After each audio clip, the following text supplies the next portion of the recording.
Get away from my husband, you pathetic cow. Emma Catherine Morrison's hand instinctively moved to protect her rounded belly as the shrill voice echoed through the medical building's parking garage. At 7 months pregnant, she'd grown accustomed to moving carefully, but the venom in those words made her freeze completely. Vanessa Claire Hoffman stepped out from behind a concrete pillar, her designer heels clicking menacingly against the concrete floor. Even in the dim garage lighting, her perfectly applied makeup and sleek blonde hair made her look like she'd stepped off a magazine cover. Everything about her screamed expensive, from her tailored blazer to the designer handbag clutched in her manicured fingers. "Vanessa," Emma whispered, her voice barely audible. She'd known about Richard's affair for 2 months now, but seeing his mistress here, at her doctor's office, felt like a violation of the last safe space she had left. "Don't you dare say my name like we're friends," Vanessa snarled, stalking closer. "I know what you're trying to do, playing the innocent pregnant wife, making Richard feel guilty. Well, it won't work anymore." Emma backed against her car, fumbling for her keys. "I just came from my doctor's appointment. I wasn't looking for trouble." "Trouble?" Vanessa laughed, a harsh sound that bounced off the concrete walls. "You are the trouble. Richard never wanted that baby anyway. He told me so himself." The words hit Emma like physical blows. She'd suspected Richard's growing distance had something to do with the pregnancy, but hearing it confirmed by his mistress made her knees weak. "That's not true," Emma managed, though her voice lacked conviction. "Richard loves children. We planned this baby." "Plans change," Vanessa said coldly, moving even closer. "Just like marriages change. Richard's done with you, Emma. The only reason he hasn't filed for divorce yet is because his lawyer told him to wait until after the baby's born. Something about better financial terms." Emma's heart shattered, but she forced herself to stay calm. "Even if that's true, it doesn't give you the right to ambush me here. This is harassment." "Harassment?" Vanessa's eyes flashed dangerously. "I'll show you harassment." Without warning, she swung her heavy designer handbag directly at Emma's protruding belly. Emma twisted desperately, taking the blow on her hip instead, but the force of it sent her stumbling sideways. "Stop!" Emma cried out, but Vanessa wasn't finished. "He doesn't want you or that baby," Vanessa shouted, advancing again. "The sooner you understand that, the easier this will be for everyone." She shoved Emma hard against the car door. Emma's pregnant body, already off balance, couldn't compensate. She felt herself falling, her hands reaching out desperately to protect her unborn daughter as she hit the concrete floor. Pain shot through her knee where it scraped against the rough ground, and her hip throbbed where the handbag had connected. But all Emma could think about was the baby. She curled around her belly protectively, tears streaming down her face. "Maybe now you'll get the message," Vanessa said, straightening her blazer as if nothing had happened.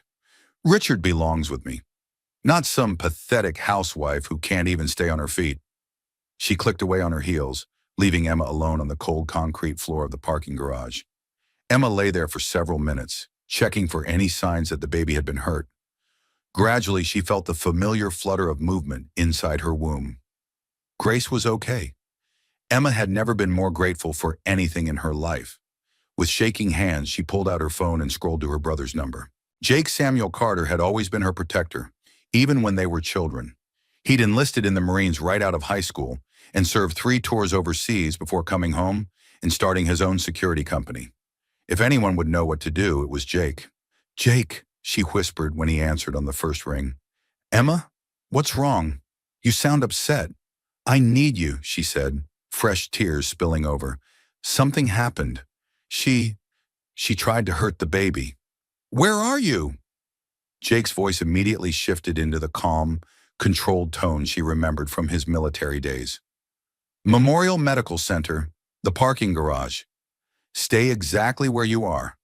Don't move, don't talk to anyone. I'm 10 minutes away." Emma closed her eyes and waited, one hand still pressed protectively over her belly.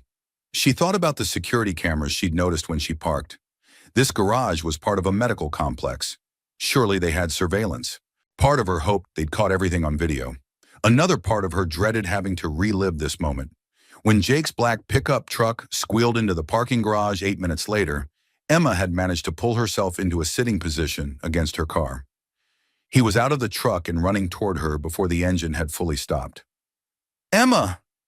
He dropped to his knees beside her, his trained eyes quickly assessing her injuries. "Are you hurt? Is the baby okay?"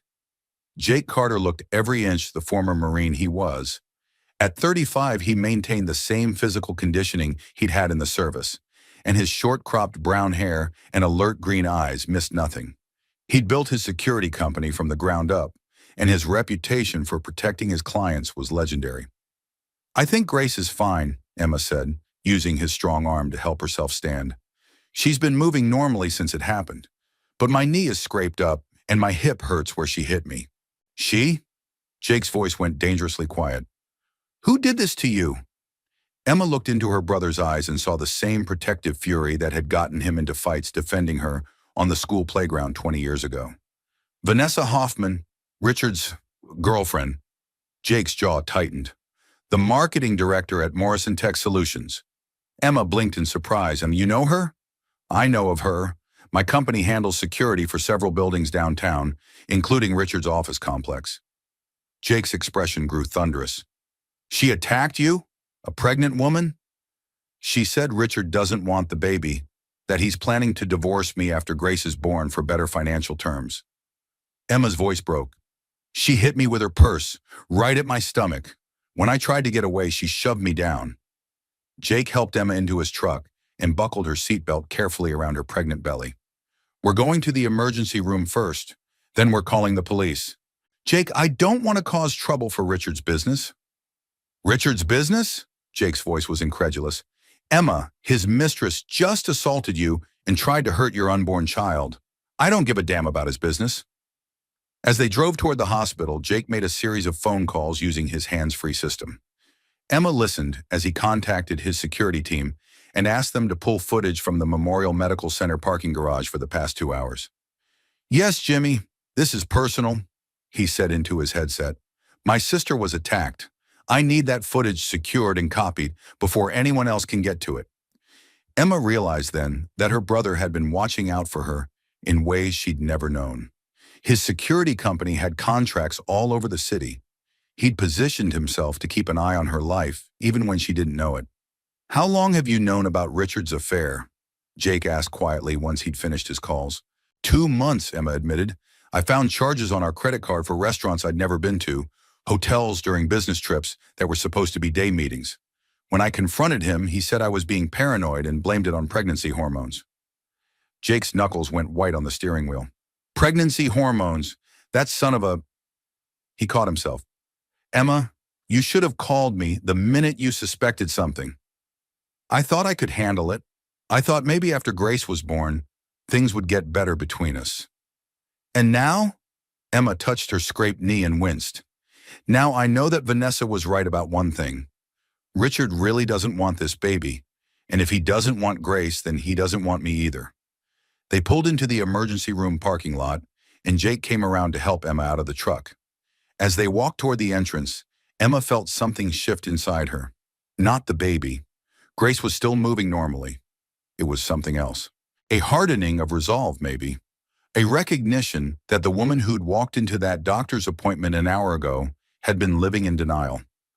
The woman walking into this emergency room knew exactly where she stood. Jake stayed beside her as they approached the reception desk, his presence a comforting wall of protection. Emma realized that for the first time in months, she felt truly safe. But she also felt something else. Angry.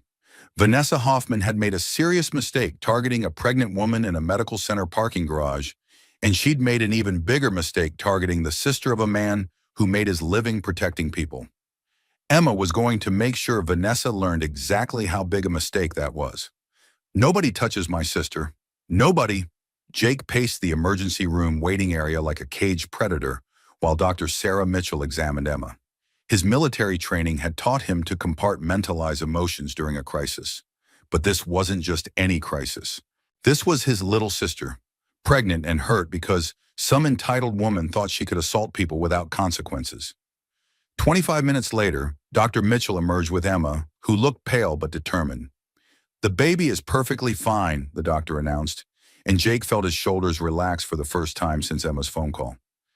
"Emma's injuries are superficial, scraped knee, bruised hip, no signs of trauma to the pregnancy, but I want her to take it easy for the next few days. Thank you, Dr. Mitchell, Emma said quietly. Jake studied his sister's face. The physical injuries might be minor, but the emotional damage was written clearly in her eyes. The Emma who'd gone to her doctor's appointment that morning had still harbored hope for her marriage. The Emma sitting beside him now looked like a woman who'd finally seen the truth. Emma, we need to talk about what happened, Jake said gently as Dr. Mitchell left them alone. I need details. Everything you remember. I told you already, Vanessa was waiting for me in the parking garage. She said Richard doesn't want the baby, that he's planning to divorce me after Grace is born. Then she attacked me. Think like a witness, not a victim, Jake said, falling back on his military training. What exactly did she say about Richard's plans? Emma closed her eyes, clearly reliving the encounter. She said Richard's lawyer told him to wait until after the baby's born because of better financial terms. She knew specific details, Jake. This wasn't just an angry mistress lashing out. She knew things. Jake pulled out his phone and opened the voice recording app. I'm going to record this, okay? For the police report. Emma nodded and began recounting the attack in careful detail. As she spoke, Jake felt his anger crystallize into something more dangerous. Cold, calculated fury. The kind that had made him an effective Marine and now made him an excellent head of security. She specifically targeted your stomach with the purse, he confirmed. Yes, she aimed right at the baby. And she pushed you after you tried to get away. She said maybe I'd get the message after I couldn't stay on my feet. Jake stopped the recording and saved it to his secure cloud storage. Emma, I need to ask you something, and I want you to really think about your answer. How long has Richard been pulling away from you emotionally? Emma was quiet for a long moment. It started around month 4 of the pregnancy, right after we found out we were having a girl. I thought he was just nervous about being a father, but what? He stopped touching my belly when the baby would kick. He used to love feeling her move, but then he just stopped, and he started working later, taking more business trips, spending less time at home. Jake felt pieces clicking into place. Emma, I need to tell you something. My security company has contracts with several buildings in Richard's business district. Morrison Tech Solutions isn't one of our clients directly, but we handle security for the restaurant where Richard's been taking Vanessa for their so-called business dinners. Emma stared at him. You've been watching him? Not intentionally, but when you mentioned the suspicious credit card charges 2 months ago, I may have paid attention to which of my client locations Richard frequented. Jake's expression was grim. He's been there every Thursday night for the past 8 months. Same table, same woman, same pattern. They're not hiding as well as they think they are. 8 months, Emma whispered. Almost the entire pregnancy. Jake's phone buzzed with a text from his colleague, Jimmy Thompson. He read it quickly, and his expression darkened further. What is it? Emma asked. Jimmy pulled the security footage from the parking garage. He's enhancing it now, but the preliminary view shows everything clearly. Vanessa waiting for you, following you to your car, the attack, everything. We have her on video deliberately targeting a pregnant woman. Emma started to cry again, but these tears were different. They weren't tears of pain or fear. They were tears of relief that someone finally believed her, finally had proof of what had happened. But there's something else, Jake continued, his voice careful. Jimmy ran a background check on Vanessa Hoffman while he was pulling the footage. What kind of background check? The kind that shows recent medical appointments. Jake took his sister's hand. Emma, Vanessa's pregnant too. The words hit Emma like a physical blow. She stared at her brother, trying to process this information. Pregnant. 10 weeks according to her medical records, which means Richard got his mistress pregnant while I was carrying his child. Emma's voice was hollow.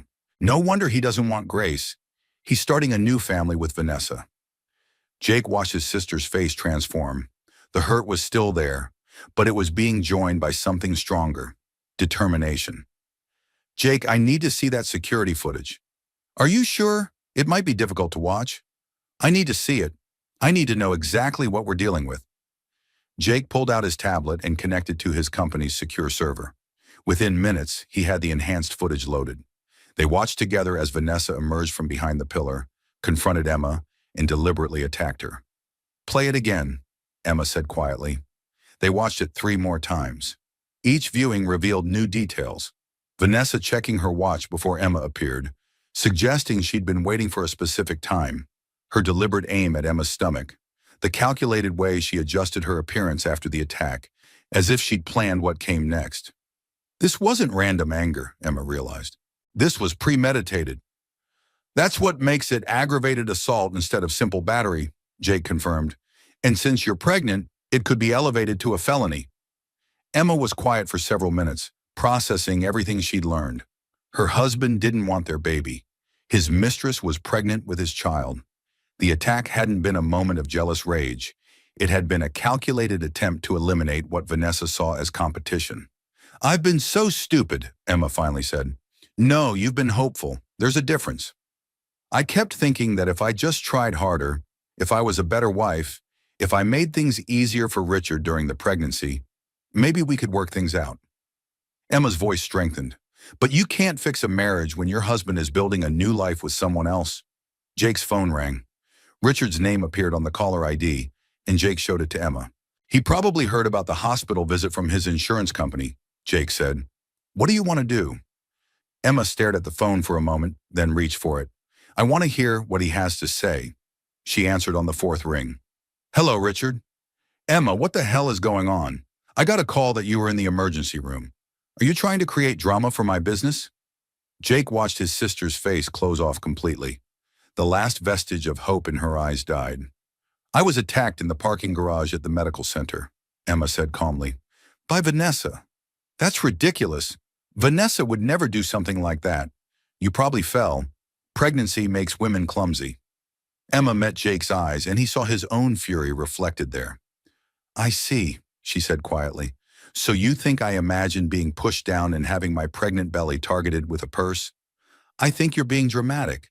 Vanessa told me she ran into you, and you seemed upset, but she said you were fine when she left."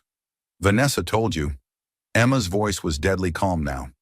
"When did she tell you this, Richard?" There was a pause. Jake could practically hear Richard realizing he'd revealed too much.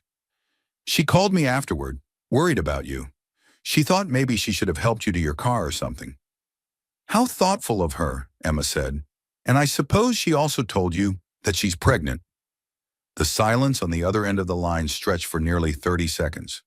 "Richard, we'll discuss this when I get home," he said finally. "No, we won't, because you're not coming home tonight. I'm changing the locks." "You can't change the locks on my house. Watch me." Emma hung up. Jake stared at his sister with new respect. "That was well handled." "I'm done being a victim," Emma said firmly. "Richard made his choice when he decided to start a family with Vanessa. Now I'm making mine. What do you need from me?" Emma looked at the security footage still playing on Jake's tablet, then at the police paperwork Dr. Mitchell had given her for reporting the assault. "I need you to help me protect Grace and myself. And I need you to help me make sure Vanessa Hoffman faces consequences for what she did." Jake smiled grimly. It was the same smile he'd worn when planning military operations, and it had never failed to worry his enemies. "Consider it done." As they left the hospital, Emma felt something she hadn't experienced in months. The absolute certainty that she was no longer alone in this fight. Her millionaire ex-husband might have money and lawyers, but she had something more valuable. She had a brother who understood exactly how to wage war. Vanessa would never do something like that. Richard James Morrison sat in his corner office on the 32nd floor of the Morrison building, staring out at the city skyline while his world crumbled around him. At 32, he'd built Morrison Tech Solutions into a multi-million-dollar consulting firm, but right now he felt like everything was spinning out of control. His phone had been ringing nonstop since Emma's call from the hospital. First his insurance company, asking about an emergency room visit. Then his mother, Patricia Morrison, who'd somehow heard about family drama from one of her society friends. Now Vanessa was calling every 10 minutes, increasingly frantic. "Mr. Morrison?" His assistant's voice came through the intercom. "Ms. Hoffman is here to see you. She says it's urgent." Richard straightened his tie and composed himself. Vanessa couldn't have actually attacked Emma. The very idea was absurd. Vanessa was refined, educated, sophisticated. She managed his company's entire marketing department with professional competence. She wasn't the type of woman who got into physical altercations in parking garages. Send her in. Vanessa swept through his office door in a cloud of expensive perfume, her usual polished appearance slightly disheveled. Her makeup had been reapplied recently, but not quite perfectly, and her hands were shaking as she approached his desk. "Richard, thank God," she breathed, rushing around his desk to embrace him. "I've been so worried. Is Emma all right? When I saw her fall in the parking garage, I was horrified." Richard held her at arm's length, studying her face. "Fall? Emma said you pushed her." "Pushed her?" Vanessa's eyes widened in apparent shock. "Richard, I would never lay a hand on a pregnant woman. I was trying to talk to her, to explain that our relationship isn't just some sordid affair. I thought maybe if she understood how much we love each other, she might be willing to consider an amicable divorce." "And what happened?" "She got hysterical, started screaming at me, calling me names. I tried to calm her down, but she was so agitated that she stumbled and fell. I felt terrible about it." Vanessa's voice broke convincingly. "I wanted to help her up, but she told me to stay away from her. I thought maybe I should give her space to compose herself." Richard felt relief wash over him. This version made so much more sense. Emma had been increasingly emotional throughout the pregnancy, prone to mood swings and irrational outbursts. Pregnancy hormones could make women paranoid and unstable. His own mother had warned him about this. "She called the police," Richard said, watching Vanessa's reaction carefully. Vanessa paled. "The police? But why? I told you she fell. I didn't touch her." "She says you hit her with your purse. That's insane. Why would I do something like that?" Vanessa moved closer to him, her voice taking on the pleading tone that always made him want to protect her. "Richard, you know me. I'm not violent. I've never hurt anyone in my life." Richard pulled her into his arms, breathing in her familiar scent. Vanessa was everything Emma wasn't. Ambitious, passionate, exciting. She understood his business, supported his goals, and didn't spend their conversations talking about baby names and nursery decorations. "I know," he murmured against her hair. "Emma's just looking for someone to blame for her own clumsiness. The pregnancy has made her unstable." Vanessa pulled back to look at him, her blue eyes bright with unshed tears. "There's something else, Richard. Something I need to tell you." A chill ran down Richard's spine. "What?" "I'm pregnant." Richard stared at her, his mind racing. Pregnant. Vanessa was pregnant, which meant, how long? 10 weeks. I just found out for certain yesterday. Vanessa searched his face anxiously. "I know this complicates things, but Richard, this could be perfect for us. We could start fresh, build the family we've always talked about." Richard sank into his desk chair, trying to process this information. 2 pregnant women, 2 babies, 2 completely different futures stretching out before him. "Richard?" Vanessa's voice was small, uncertain. "Say something."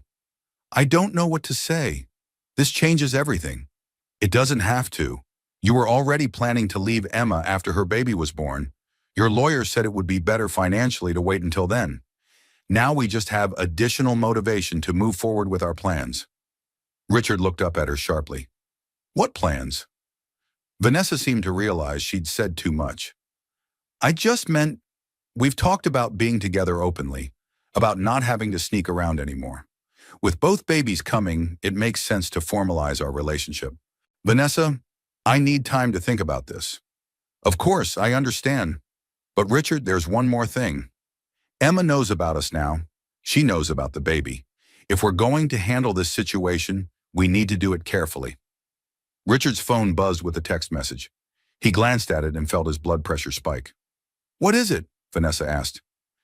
"Emma, she's changed the locks on the house."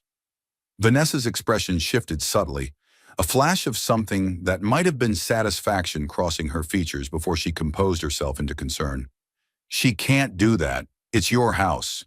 Technically, it's our house. We're married." Richard stood and began pacing. "This is getting out of hand. First the police, now this. Emma's trying to create a public scandal that could damage my business reputation. Maybe that's exactly what she wants," Vanessa said quietly. "Think about it, Richard. If she can make you look bad publicly, she'll have more leverage in a divorce settlement. She's not as naive as you think she is. Richard stopped pacing. He'd never considered that Emma might be playing a strategic game. But Vanessa was right. Emma had shown surprising cunning in changing the lock so quickly.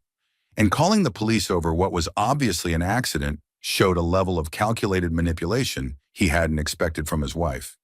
"You might be right," he said slowly. "Emma's always been more clever than she lets on." Vanessa moved to the window, looking out at the city. "There's something else you should know. When I was trying to calm Emma down in the parking garage, she said some things. About your finances, about the business. It sounded like she's been going through your records." "What kind of things?" "She mentioned specific restaurants where we've had dinner, hotel charges from your business trips. She has details, Richard. Someone's been helping her investigate your activities." Richard felt a chill that had nothing to do with the office air conditioning. If Emma had been systematically documenting his affair, if she had evidence of his relationship with Vanessa, she could use that against him in divorce proceedings. "I need to call my lawyer," he said. "That's probably smart. But Richard, there's one more thing we need to discuss." Vanessa turned back to him, her expression serious. "My condition, the pregnancy. If this situation becomes public, if there's a court battle, the stress could be dangerous for the baby." Richard felt a surge of protectiveness. Whatever his feelings about Emma's pregnancy, this baby was different. This baby represented his future with Vanessa, his chance at the life he really wanted. "I won't let that happen," he said firmly. "I'll handle Emma. I'll make sure this doesn't turn into a public spectacle." Vanessa smiled, but there was something cold in her expression. "I know you will. You always protect the people you love." As Vanessa left his office, Richard tried to focus on damage control.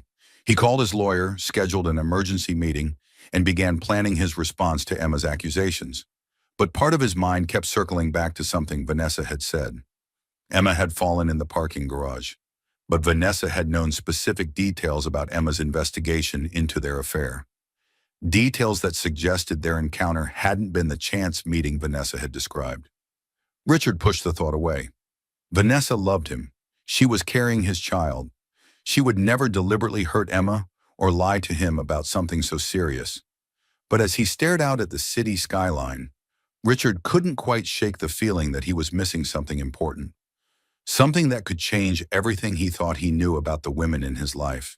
3 floors down, in his building security office, Jake Samuel Carter was reviewing footage that would soon prove Richard's faith in Vanessa was catastrophically misplaced.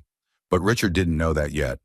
For now, he was still living in a world where his mistress was innocent, his wife was unstable, and his biggest problem was managing a public relations nightmare. That illusion wouldn't last much longer. This isn't just assault. This is attempted harm to an unborn child. Detective Lisa Reynolds had seen plenty of domestic violence cases in her 15 years with the police department, but there was something particularly disturbing about the security footage playing on her computer screen. The calculated nature of the attack, the deliberate targeting of a pregnant woman's belly, the casual way the perpetrator walked away afterward. It all spoke to a level of premeditation that elevated this beyond a simple assault. "Mrs. Morrison, I want you to walk me through the events again," Detective Reynolds said, her voice gentle but professional. "Start from when you left your doctor's appointment." Emma sat in the uncomfortable plastic chair across from the detective's desk, Jake beside her for moral support. She had already told this story 3 times, but she understood the need for consistency in her account. "I finished my appointment with Dr. Mitchell around 2:30. The appointment ran long because we had to do an ultrasound to check on the baby's position. I was feeling good about everything. Grace is healthy and developing normally." "Grace is your daughter's name?" "Yes, we're expecting her in about 8 weeks." Emma's hand moved protectively to her belly. "I walked to my car in the parking garage, level 2, section C. I was looking for my keys when I heard someone call out." "And you recognized the voice?" "Immediately, Vanessa Hoffman. I've met her several times at company functions. She works in marketing at my husband's firm." Detective Reynolds made notes. "What was her demeanor when she first approached you?" "Angry, hostile. She told me to get away from her husband, called me a pathetic cow. But there was something else too. She seemed prepared, like she'd been planning what to say." Explain what you mean by prepared. Emma glanced at Jake, who nodded encouragingly. She knew specific details about Richard's plans. She said his lawyer had advised him to wait until after the baby was born to file for divorce because of better financial terms. She knew things about our marriage that Richard wouldn't normally discuss with his mistress unless what? Unless they were planning a future together that involved getting rid of me and the baby. Detective Reynolds studied the police report. You mentioned that Ms. Hoffman made specific threats about your unborn child. She said Richard never wanted the baby anyway. When she hit me with her purse, she aimed directly at my stomach. She said maybe I'd get the message after I couldn't stay on my feet. Emma's voice remained steady, but Jake could see the tension in her shoulders. Mrs. Morrison, I have to ask this question. Is there any possibility that this encounter was accidental? That Ms. Hoffman might have been trying to have a conversation with you that escalated unexpectedly? Emma looked directly at Detective Reynolds. Watch the security footage again. Pay attention to how she positions herself before I arrive, how she waits for me to be alone, how she targets my pregnancy specifically. This wasn't an emotional outburst. This was planned. Detective Reynolds pulled up the enhanced footage Jake's security company had provided. They watched in silence as Vanessa emerged from behind the pillar, confronted Emma, and delivered the calculated attack. Mr. Carter, your security company enhanced this footage. Can you walk me through what we're seeing? Jake leaned forward, switching into professional mode. Vanessa Hoffman arrives in the parking garage at approximately 2:15, 15 minutes before Emma's appointment was scheduled to end. She positions herself behind Pillar 7, which gives her a clear view of Emma's car, but keeps her hidden from the main traffic flow. How would she know when the appointment would end? That's the disturbing part. She's clearly been monitoring Emma's schedule. Dr. Mitchell's office confirms that Emma's appointments are always scheduled for the same time slot every 2 weeks, and they typically run 30 to 45 minutes. Vanessa timed this perfectly. Detective Reynolds made more notes. What else does the footage tell us? Watch her body language when she approaches Emma. This isn't someone who's emotionally distraught or acting on impulse. Her movements are controlled, deliberate. She's mentally rehearsed this confrontation. They watched as Vanessa swung her purse at Emma's belly with clear intent. The handbag weighs approximately 3 pounds based on its size and designer specifications, Jake continued. When applied with force to a pregnant woman's abdomen, it could potentially cause complications or miscarriage. The fact that she aimed specifically for the pregnancy makes this attempted assault on an unborn child. Detective Reynolds froze the footage at the moment of impact. And after Mrs. Morrison falls? Vanessa doesn't check on her welfare, doesn't call for help, doesn't show any concern about the fact that she just knocked down a pregnant woman. She adjusts her appearance and leaves the scene. That's not the behavior of someone who feels remorse about an accident.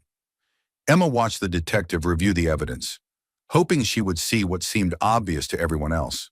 This wasn't a misunderstanding or an emotional outburst. This was a deliberate attack on her and her unborn child. Mrs. Morrison, has your husband seen this footage? No. I told him about the attack, but he dismissed it. He said I was being dramatic and that Vanessa would never do something like that. He believes I fell and imagined the rest. Have you spoken to Ms. Hoffman since the incident? She contacted Richard immediately after it happened. According to him, she claimed I fell and that she tried to help me. He believes her version of events. Detective Reynolds closed the file and looked at Emma directly. Mrs. Morrison, based on the evidence we have, the security footage, your injuries, the premeditated nature of the attack, I'm going to arrest Ms. Hoffman on charges of aggravated assault. The fact that you're pregnant elevates this to a felony. Emma felt a surge of relief and vindication. Thank you. However, I need to warn you that this is likely going to become complicated. Ms. Hoffman will undoubtedly hire an expensive lawyer. There may be attempts to discredit your testimony or suggest that you're an unstable pregnant woman seeking attention. Are you prepared for that? Emma looked at Jake, then back at Detective Reynolds. Detective, 3 hours ago, I thought my biggest problem was a cheating husband. Now I know that his mistress deliberately tried to hurt my unborn child, and that my husband is so committed to protecting her that he's willing to gaslight me about what happened. I've learned a lot about what I'm capable of handling in a very short time. And your husband? How do you think he'll react when Ms. Hoffman is arrested? He'll probably try to protect her. He'll hire lawyers, claim it's all a misunderstanding, try to make me look like the villain. Emma's voice hardened. But that's his choice. I'm done protecting his reputation at the expense of my safety and my daughter's welfare. Detective Reynolds stood up. I'll have officers pick up Ms. Hoffman within the hour. You'll need to come in tomorrow to sign your formal statement. Mr. Carter, thank you for providing the security footage so quickly. As they left the police station, Jake put his arm around Emma's shoulders. How are you feeling? Scared, relieved, angry, determined. Emma looked up at her brother. Jake, there's something I need to tell you. Something I realized while we were talking to Detective Reynolds. What? Vanessa knew about my doctor's appointments. She knew the timing, the location, everything. But I never told Richard my appointment schedule, and I certainly never told Vanessa. Emma stopped walking.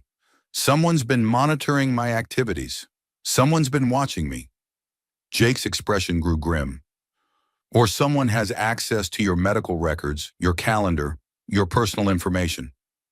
Richard has access to all of that through our shared accounts and insurance, which means either Richard helped plan this attack or Vanessa has been systematically invading your privacy for weeks or months. Jake pulled out his phone. I'm calling Jimmy. We need to do a complete security sweep of your house, your car, your phone, everything. If someone's been watching you, we need to find out how. As Jake made his calls, Emma stood on the courthouse steps and felt the last of her illusions about her marriage finally crumble. This wasn't just about Richard having an affair anymore.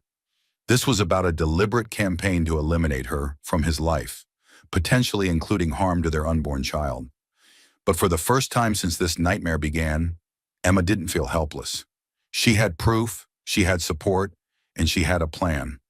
Vanessa Hoffman was about to learn that attacking the wrong pregnant woman could destroy more than just a pregnancy.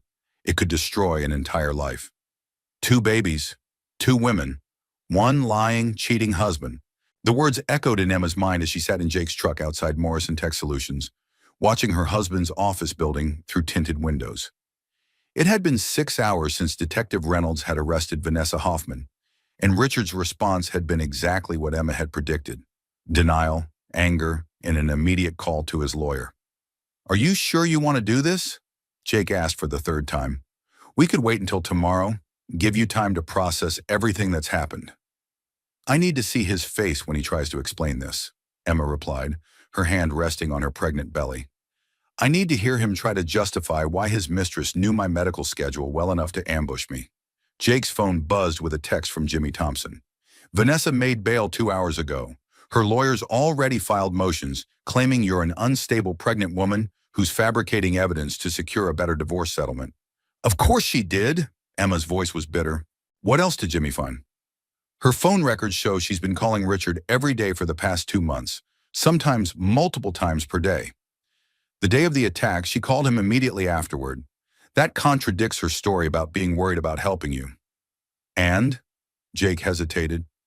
There's something else. Jimmy ran a deeper background check on Vanessa. She's not just pregnant, Emma. She's been seeing a specialist. Emma turned to stare at her brother. What kind of specialist? High-risk pregnancy. She's been having complications. Spotting, elevated blood pressure, threatened miscarriage. Her medical records show she was advised to avoid stress and physical exertion. So she's risking her own pregnancy by attacking me? That's what makes this even more disturbing. She was so desperate to eliminate you as competition that she was willing to risk her own baby's health to do it. Emma absorbed this information, feeling another piece of the puzzle click into place. Jake, I want to talk to her. Absolutely not. Not alone, with you there, in a public place, somewhere safe. I need to understand why she did this. Jake studied his sister's face. Emma, you're not thinking clearly. You've been through a traumatic experience today. I'm thinking more clearly than I have in months. Emma's voice was firm. For 8 months, I've been making excuses for Richard's behavior, blaming myself for our marriage problems, trying to be the perfect pregnant wife. Today I learned that while I was doing that, his mistress was planning to attack me and potentially cause a miscarriage. So I want to look her in the eye and ask her why. I want to understand how someone gets to the point where they think assaulting a pregnant woman is acceptable. And I want her to know that I'm not going away quietly. Jake was quiet for several minutes, clearly weighing the risks. If we do this, it's going to be completely controlled. Public location, recording everything, minimal contact. And the moment she shows any sign of aggression or instability, we leave. Agreed. And you're not going to engage with any emotional manipulation or attempts to justify what she did. I'm not looking for closure, Jake. I'm looking for information.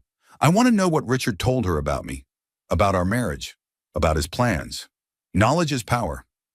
20 minutes later, they were sitting in the coffee shop on the ground floor of Vanessa's apartment building. Jake had chosen the location carefully. Multiple security cameras, plenty of witnesses, easy access to exits. He'd also arranged for Jimmy to monitor from a corner table across the room. Vanessa arrived exactly on time, looking pale and shaken but still impeccably dressed. Her designer handbag, the same one she'd used as a weapon that morning, was clutched tightly in her manicured fingers. "Emma," she said, sliding into the booth across from them. "I'm surprised you wanted to meet." "I'm surprised you agreed to come," Emma replied calmly, "given that you're facing felony assault charges." Vanessa's composure slipped slightly. "That's all a misunderstanding. My lawyer says the charges won't stick. Security footage can be misinterpreted." "Can it?" Jake spoke for the first time, his voice deadly quiet. "Because the footage I watched showed you deliberately targeting my sister's pregnant belly with a 3-pound handbag. That seems pretty unambiguous to me." Vanessa glanced nervously at Jake, clearly recognizing the threat he represented. "And you are?" "Jake Carter, Emma's brother. I run the security company that provided the footage to the police." The color drained from Vanessa's face as she realized the implications. You work in security?" "I am security, former Marine, current CEO of Carter Security Solutions. We protect people who can't protect themselves." Jake's smile was razor sharp. "People like pregnant women who get attacked in parking garages." Vanessa turned back to Emma, clearly hoping for a more sympathetic audience. "Emma, I want you to know that I never intended for you to get hurt. Things just got out of hand." "Did they?" Emma's voice remained calm. "Because I've been thinking about our conversation in the parking garage, and there were some very specific details you mentioned. Details about Richard's divorce plans that seemed too precise to be casual knowledge." "I don't know what you mean." "You said Richard's lawyer advised him to wait until after the baby was born for better financial terms. You knew about his business trips, his spending patterns, his feelings about the pregnancy. That's not pillow talk, Vanessa. That's strategic planning." Vanessa shifted uncomfortably. "Richard and I discuss everything. We don't have secrets from each other." "Unlike his marriage to me?" "That's different." "How?" Vanessa leaned forward, her voice taking on an urgent tone. "Emma, you have to understand. Richard never wanted that baby. He told me from the beginning that the pregnancy was a mistake, that you'd trapped him by getting pregnant when he was trying to focus on expanding the business." Jake placed a restraining hand on Emma's arm as he felt her tense. "Keep talking," he said to Vanessa. "He said you'd become obsessed with having a baby, that you'd stop being the woman he married. You didn't support his business goals anymore, didn't want to travel or socialize or be part of his professional life. All you cared about was nurseries and baby names and turning him into a suburban father." Emma felt each word like a physical blow, but she forced herself to remain composed. "And you believe that justified attacking me?" "I wasn't trying to attack you. I was trying to make you understand that holding on to Richard was pointless. He's already emotionally committed to someone else, to me, and to our baby." The words hung in the air like a confession. "Your baby," Emma repeated quietly. Vanessa's hand moved instinctively to her still flat stomach. "Yes, Richard and I are expecting our first child together, a child he actually wants, that we planned together." "Planned together," Jake echoed. "When did you plan this pregnancy, Vanessa?" "What do you mean?" "When did you and Richard decide to have a baby together? Before or after you found out Emma was pregnant?" Vanessa realized she'd revealed too much. "That's not... It's complicated." "I don't think it's complicated at all," Emma said softly. "I think Richard panicked when I got pregnant because it interfered with whatever future he'd promised you. So you decided that if I lost the baby, the problem would be solved. That's not true, isn't it? Emma pulled out her phone and opened her calendar app. Let's see. You've been having an affair with Richard for 8 months. You got pregnant 10 weeks ago. I'm 31 weeks pregnant, which means you conceived your baby right around the time Richard would have been feeling trapped by my pregnancy becoming obviously visible. Jake watched Vanessa's face carefully as Emma laid out the timeline. The woman was clearly struggling with how much to admit. The timing is interesting, Jake added conversationally. It suggests that either you got pregnant accidentally at a very convenient time, or you got pregnant deliberately to give Richard an alternative to the family he already had. You don't understand what it's like, Vanessa said desperately. Emma, Richard loves me. He wants to build a life with me. Your pregnancy was just an obstacle to overcome. Emma stared at this woman who had attacked her and their unborn children with such casual cruelty and felt something cold settle in her chest. You're right, Emma said quietly. I don't understand what it's like to be the kind of person who would deliberately harm an innocent baby to get what I want. I don't understand how someone gets to the point where they think attempted murder is an acceptable solution to relationship problems. It wasn't attempted murder. You deliberately targeted my pregnant belly with a heavy object, hoping to cause a miscarriage. What would you call it? Vanessa stood up abruptly, her composure finally cracking. I call it fighting for the man I love and the family we deserve to have together. The coffee shop went quiet as other patrons turned to stare at the pregnant woman having a breakdown near the window. Vanessa, Emma said, standing as well, I hope your baby survives your narcissistic delusions, because one day that child is going to ask you why their father is in prison for conspiracy to commit assault, and you're going to have to explain that you valued your relationship with a married man more than human life. Vanessa stared at Emma in shock. Prison? Richard isn't going to prison. He didn't do anything. Emma smiled coldly. He didn't have to do anything directly. He gave you my medical schedule, my personal information, and his blessing to eliminate the obstacles to your relationship. That makes him an accessory to attempted assault on an unborn child. As they walked away from the coffee shop, Jake put his arm around Emma's shoulders. How do you feel? Like I've been married to a stranger for 4 years, Emma replied. And like I'm about to become a single mother to the daughter of a man who never wanted her to exist. And Emma looked up at her brother, and Jake saw something new in her eyes. Not just determination or anger, but a kind of fierce maternal protectiveness that reminded him of their own mother. And like Grace and I are going to be just fine without him.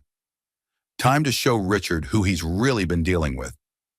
Jake Carter sat in his security office at 3 in the morning, surrounded by monitors displaying feeds from cameras throughout the Morrison building. For the past 4 hours, he'd been systematically reviewing 8 months of archived footage, building a case that would destroy Richard Morrison's life as thoroughly as Richard had destroyed Emma's. The irony wasn't lost on him. Richard had unknowingly hired the brother of the woman he was betraying to protect his business interests.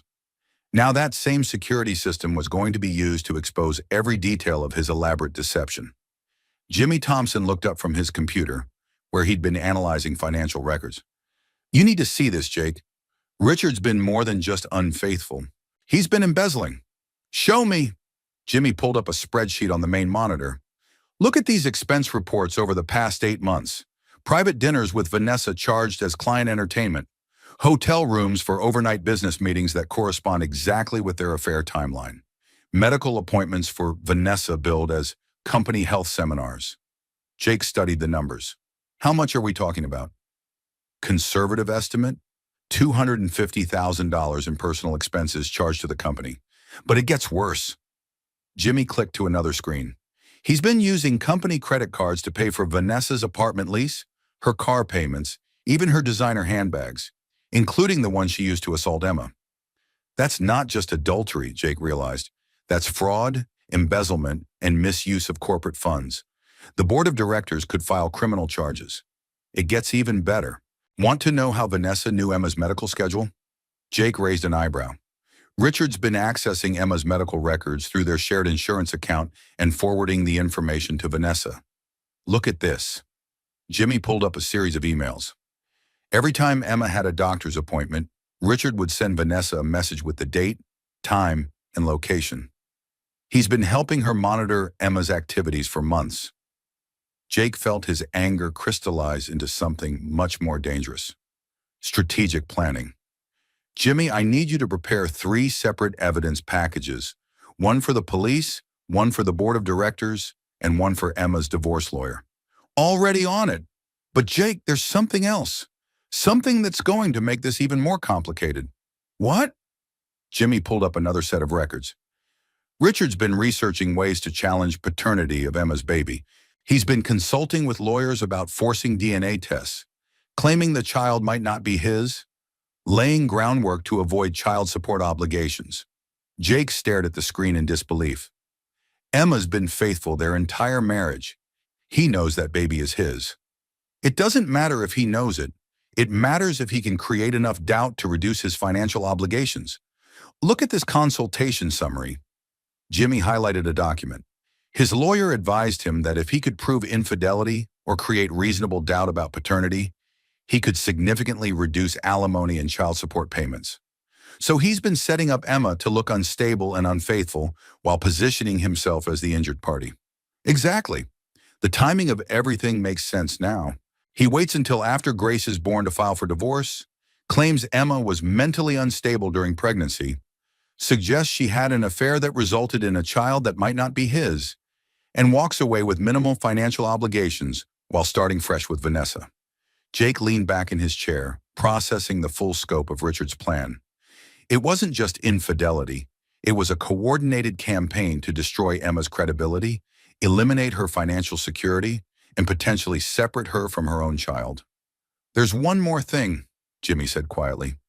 The consultation notes mention something called eliminating obstacles to dissolution. The lawyer's notes suggest that if Emma suffered a pregnancy loss, it would simplify the divorce proceedings considerably. Jake went very still. Are you saying Richard's lawyer recommended terminating the pregnancy? I'm saying the consultation notes discuss various scenarios for simplifying divorce proceedings, and pregnancy loss is listed as one of the factors that would be advantageous to the client's position. Jake stood up and began pacing, his military training automatically shifting into mission planning mode. Richard didn't just allow Vanessa to attack Emma. He facilitated it.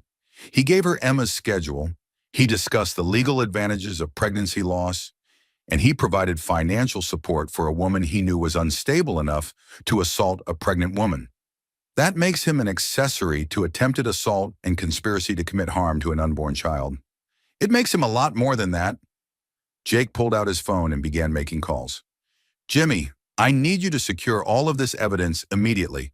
Multiple backups, multiple locations, and I want copies delivered to Detective Reynolds within the hour.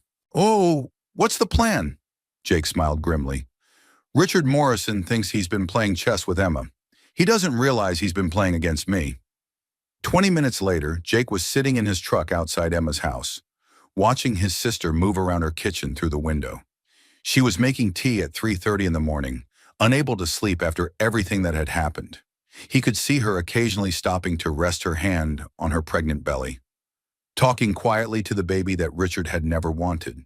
His phone rang. Detective Reynolds. Mr. Carter, I got your evidence package. We need to talk. I'm listening. This changes everything. We're not just looking at assault anymore. With the evidence you've provided showing premeditation and coordination between Mr. Morrison and Ms. Hoffman, we're looking at conspiracy charges, potentially federal charges if we can prove use of electronic communications to coordinate the attack. What do you need from me? I need you to understand that when we arrest Mr. Morrison, this is going to become a media circus. Your sister is going to be under enormous scrutiny. Are you prepared for that? Jake looked at Emma through the window, watching her strength and determination even in her most vulnerable moments. Detective, my sister has already survived her husband's betrayal, his mistress's attack, and the discovery that the father of her child planned to destroy her life for financial gain. I think she can handle whatever the media throws at her. And you? This is going to expose your role in gathering evidence against your sister's husband. There could be accusations of entrapment, invasion of privacy, corporate espionage. My security company had legitimate contracts with multiple buildings in the downtown area. Richard Morrison hired me to protect his interests. I've simply documented evidence of crimes committed within my surveillance areas. Everything I've gathered is legal and admissible. Mr. Carter, there's something else you should know. Ms. Hoffman is claiming that Mrs. Morrison provoked the attack by threatening her pregnancy. She's saying your sister deliberately tried to cause her stress to harm her baby. Jake felt his temper flare. That's absurd. I know, but it's going to be her defense strategy. She's going to claim that Mrs. Morrison is the aggressor, that she was defending herself and her unborn child from threats. The affair, the pregnancy, everything becomes ammunition for painting your sister as an unstable woman who attacked her husband's pregnant mistress. Do they have any evidence supporting that story? None. But they have expensive lawyers and a lot of motivation to discredit Mrs. Morrison's testimony. This is going to be a fight. Jake thought about everything Emma had been through, everything she was still facing. A complicated divorce, single motherhood, rebuilding her life from scratch. She deserved better than to spend the next year battling lies and manipulation in court. Detective Reynolds, what if I told you I could provide additional evidence that would make their defense strategy impossible to maintain? What kind of evidence? The kind that shows Richard Morrison not only knew about the attack in advance, but actively encouraged it by discussing the legal benefits of pregnancy loss with his divorce attorney. There was a long pause. Mr. Carter, if you have evidence of that level of premeditation, we're not just talking about assault and conspiracy anymore. We're talking about attempted murder. I know, the question is, are you prepared to prosecute a millionaire ex-husband for conspiracy to commit attempted murder of his wife and unborn child? Mr. Carter, if the evidence supports those charges, I'll prosecute anyone regardless of their bank account. Good, because Richard Morrison is about to learn that money can't buy you protection from the consequences of your actions. As Jake ended the call, he looked at Emma's house one more time. Tomorrow, her world was going to change again, but this time, it would be changing in her favor. Richard Morrison had made one crucial mistake in his elaborate plan to destroy Emma's life. He'd hired the wrong man to protect his secrets. Now those secrets were about to destroy him instead. Surprised to see me, brother-in-law? Richard Morrison looked up from his computer as Jake Carter entered his office without knocking. It was 8:30 in the morning, and Richard was already dealing with calls from reporters asking about Vanessa's arrest. The last thing he needed was his head of security bothering him with routine matters. Jake, whatever security issues you need to discuss can wait. I'm dealing with a family crisis right now. No, and actually, the security issues I need to discuss are directly related to your family crisis. Jake closed the office door behind him and engaged the lock. Mind if I sit down? Something in Jake's tone made Richard look up more carefully. There was a cold professionalism in the other man's voice that Richard had never heard before. What's this about? Jake settled into the chair across from Richard's desk and pulled out a tablet. It's about 8 months of surveillance footage, financial records, and electronic communications that paint a very interesting picture of your extramarital activities. Richard felt a chill run down his spine. I don't know what you're talking about. Don't you? Jake tapped the tablet screen, and suddenly the office's main monitor displayed crystal clear footage of Richard and Vanessa entering the Marriott downtown. March 15th, you charged this hotel room as client entertainment for a non-existent meeting with Peterson Industries. Oster, Richard stared at the screen, his mind racing. Jake, I can explain. Can you? Because I have 7 more instances of you and Ms. Hoffman using company funds for personal activities. Hotel rooms, restaurants, medical appointments, even the lease on her apartment. $250,000 in embezzled funds over 8 months. The monitor switched to a financial spreadsheet showing every fraudulent charge in detail. Richard felt his world beginning to crumble. How did you... Those records are confidential. Not when they involve potential criminal activity in buildings under my security contract. Jake's smile was razor sharp. But that's not the most interesting evidence I've gathered. The screen changed again, this time showing email correspondence between Richard and Vanessa. Richard watched in horror as his most incriminating messages were displayed for analysis. Emma's appointment is Thursday at 2:30, Memorial Medical Center, Level 2 parking. Jake read aloud. She usually takes 45 minutes and always parks in Section C. That's your email to Vanessa from last week, Richard. The same day Vanessa attacked my sister. Richard's blood turned to ice. Your sister? Emma Catherine Morrison. Your wife. My little sister. Jake leaned forward, and Richard saw something dangerous in his eyes. Did you really think you could destroy Emma's life without anyone noticing? Did you think you could embezzle from your own company, conspire to harm your pregnant wife, and get away with it? I never conspired to harm anyone. Jake tapped the tablet again. The monitor now showed consultation notes from Richard's divorce attorney. Client inquired about legal advantages of pregnancy loss and dissolution proceedings, Jake read. Advised that termination of pregnancy would simplify asset division and eliminate child support obligations. Your lawyer's notes from last month, Richard. The same month you started providing Vanessa with Emma's medical schedule. Richard stared at the evidence of his own words, feeling trapped. Those consultations are privileged, not when they involve conspiracy to commit criminal acts. Jake stood up, and Richard realized for the first time how physically imposing the former Marine actually was. You hired Vanessa to eliminate the obstacles to your new life together, your wife and your unborn daughter. That's not true. I never told Vanessa to hurt Emma. Didn't you? Jake pulled up another document. Text message from you to Vanessa, day of the attack.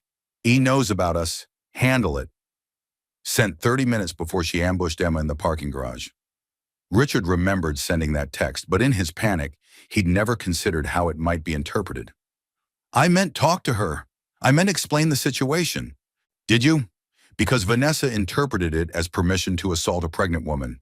And when Emma called you from the hospital, you immediately dismissed her account and protected Vanessa. That makes you an accessory after the fact. The office door chimed, and Richard's assistant's voice came through the intercom. Mr. Morrison, there are some people here to see you. They say it's urgent.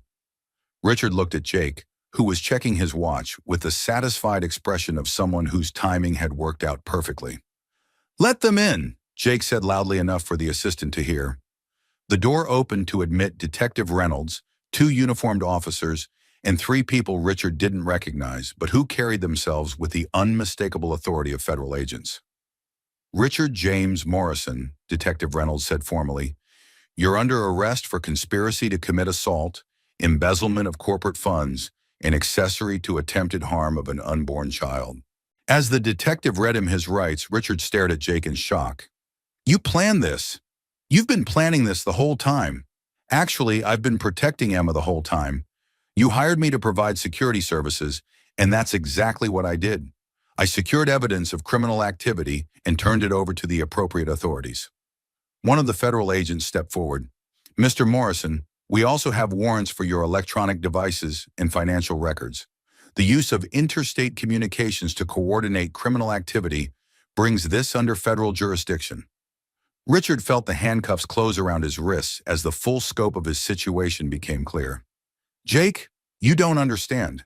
Emma will be financially ruined if this company fails. She'll lose everything.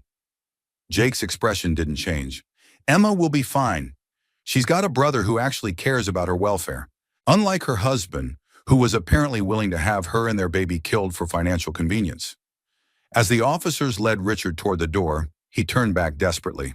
The company needs leadership. You can't just... Actually, the board of directors has already voted to place the company under emergency management pending resolution of the criminal charges, Jake said calmly. Your employment has been terminated, your access to company assets has been revoked, and your stock options have been frozen. You can't do that. I didn't do anything. The board did, after reviewing evidence of your embezzlement and criminal conspiracy. Turns out corporate executives who steal company money and conspire to commit violent crimes aren't good for business.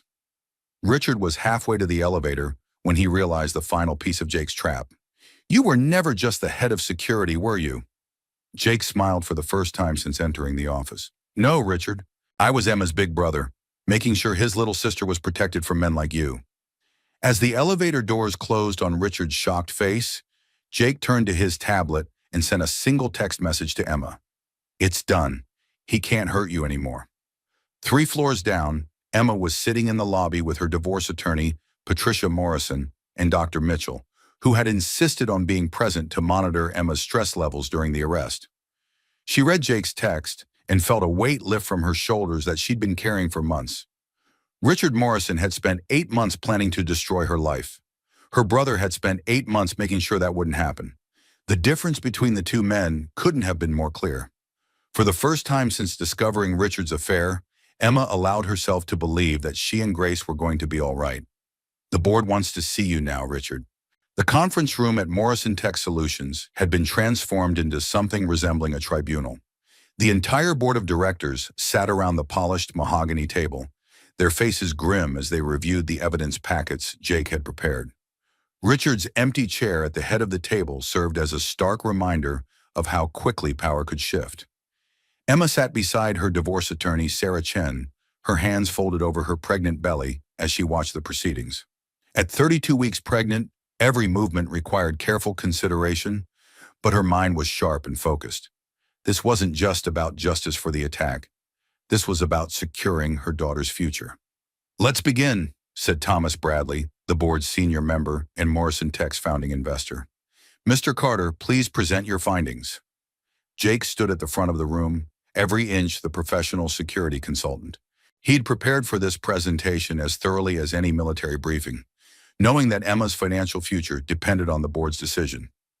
"Ladies and gentlemen, over the past 8 months, Richard Morrison has systematically embezzled corporate funds to support an extramarital affair, provided confidential employee information to unauthorized third parties, and conspired in the assault of a pregnant woman. The evidence is extensive and indisputable." The main screen displayed financial records showing Richard's fraudulent charges: hotel rooms, restaurant bills, medical appointments, rent payments, all charged to Morrison Tech under false pretenses.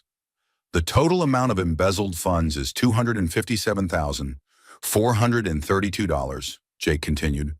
"This includes direct payments for his mistress's living expenses, medical care, and personal items, including the designer handbag she used to assault my sister." Board member Jessica Walsh raised her hand. "Mr. Carter, you mentioned assault. Can you clarify the company's liability in this matter?" Vanessa Hoffman's attack on Emma Morrison was facilitated by information Richard provided using company resources. He accessed confidential medical records through the company's insurance portal and forwarded scheduling information to enable the assault. This creates potential civil liability for Morrison Tech. The room was silent as board members absorbed the implications. A lawsuit from Emma could destroy the company's reputation and financial stability. "However," Jake continued, "Mrs. Morrison has no intention of pursuing civil action against Morrison Tech, provided the board takes appropriate action regarding Richard's criminal behavior and financial theft." Thomas Bradley looked at Emma directly. "Mrs. Morrison, would you care to address the board?" Emma stood carefully, one hand supporting her back. At 8 months pregnant, she cut an imposing figure, clearly vulnerable, but radiating quiet strength. "Gentlemen, ladies," she began, her voice steady and clear. "4 years ago, I married a man I thought was honorable. I supported his business goals, attended company functions, and tried to be the kind of wife who enhanced his professional reputation." She paused, looking around the table at faces she'd seen at countless corporate dinners and charity events. "I discovered his affair 2 months ago. I learned about his financial theft yesterday. But it wasn't until his mistress attacked me and my unborn child that I understood the true scope of my husband's betrayal." The room was completely silent. Richard Morrison embezzled over $250,000 from this company to support his affair. He used corporate resources to facilitate assault on a pregnant woman. He conspired with his mistress to eliminate what he saw as obstacles to his new life. Emma's voice grew stronger. "But this isn't just about Richard's crimes. This is about Morrison Tech's future. This company has excellent people, innovative projects, and strong client relationships. It doesn't deserve to be destroyed by one man's selfishness and criminal behavior." Jessica Walsh leaned forward. "What are you proposing, Mrs. Morrison?" "I'm proposing that Morrison Tech survive and thrive without Richard. I'm proposing that his stock holdings be liquidated to repay the embezzled funds and provide restitution to the company. And I'm proposing that this board choose leaders who understand that integrity isn't just a corporate buzzword. It's a fundamental requirement for success." Thomas Bradley nodded approvingly. "And in exchange?" "In exchange, I waive any claims against Morrison Tech for Richard's actions. The company's liability ends with his termination and prosecution." The board members exchanged glances. Emma was offering them a way out of a potentially catastrophic situation, while holding Richard fully accountable for his crimes. "Mrs. Morrison," said board member David Kim, "what assurance do we have that you won't change your mind about pursuing civil action?" Sarah Chen stood up. "My client is prepared to sign a comprehensive settlement agreement that protects Morrison Tech from any future claims related to Richard Morrison's criminal activity. In exchange, the company will provide full cooperation with criminal prosecution and agree to the stock liquidation proposal." "How do we know Richard will agree to liquidate his holdings?" Jake spoke up. "Richard's assets are being frozen pending criminal trial. The alternative to voluntary liquidation is having his stock holdings seized as proceeds from criminal activity. He'll cooperate." The conference room door opened and Richard entered, flanked by two officers and his attorney. He'd been released on bail but looked haggard and defeated. His expensive suit couldn't disguise the fact that his world had collapsed in 24 hours. "Richard," Thomas Bradley said formally, "this board has voted to terminate your employment and revoke your corporate privileges effective immediately. We're also voting to pursue full criminal prosecution for embezzlement and conspiracy." Richard stared at the board members, people he'd worked with for years, people he'd considered friends. "You can't do this. I built this company." "No," Jessica Walsh said firmly. "You nearly destroyed this company, and you definitely destroyed any trust we had in your leadership." "The evidence against you is overwhelming," David Kim added.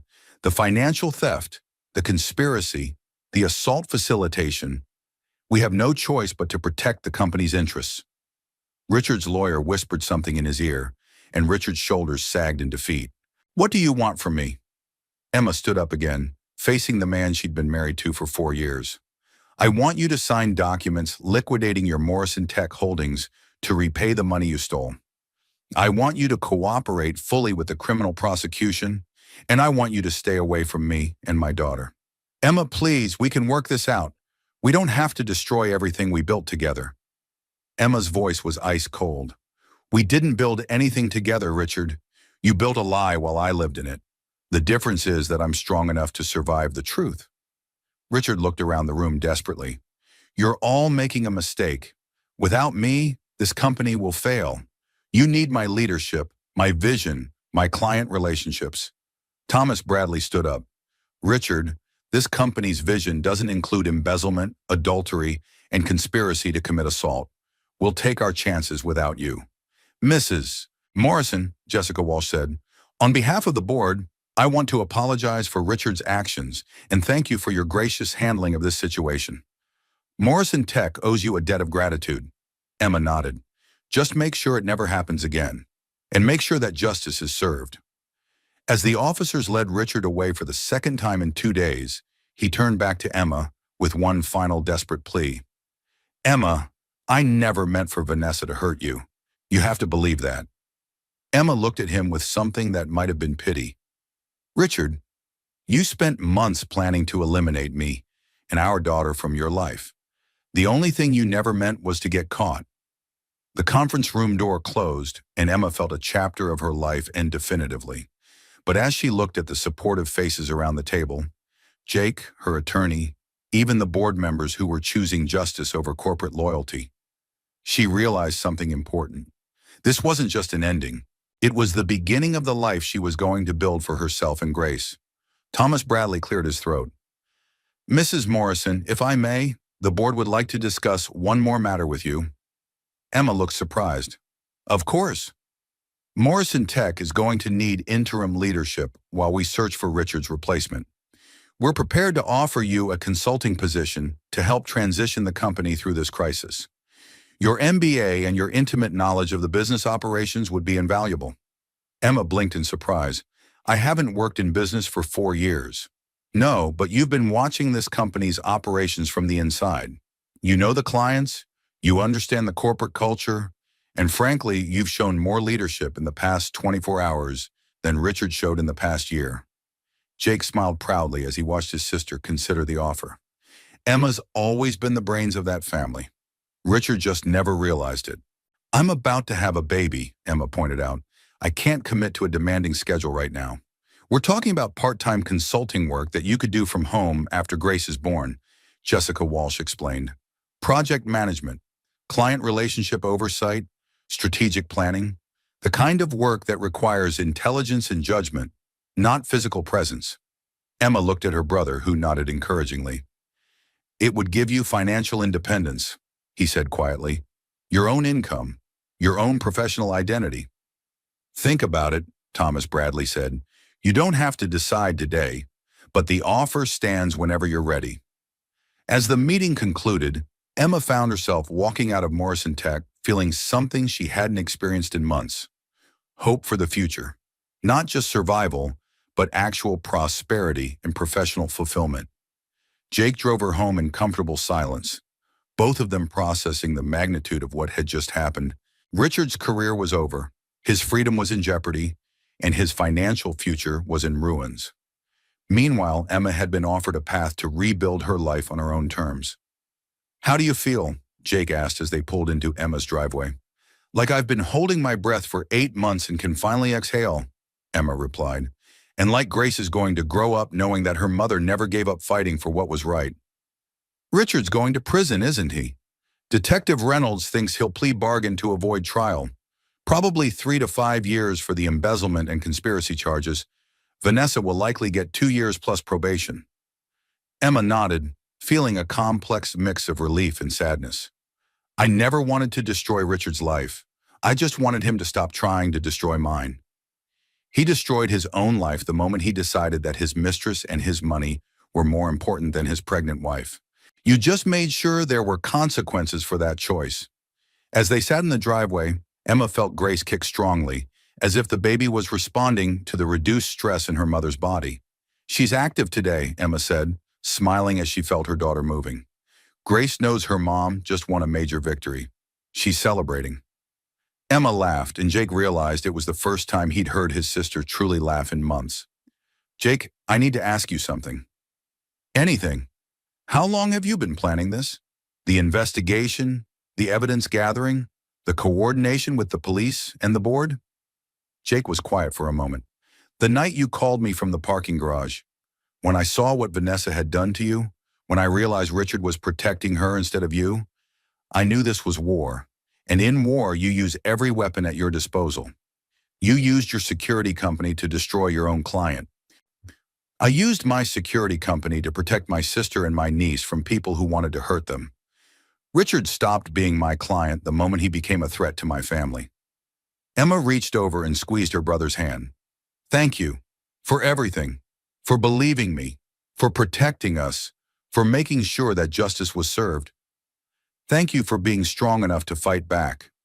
A year ago, you might have just accepted Richard's version of events and blamed yourself.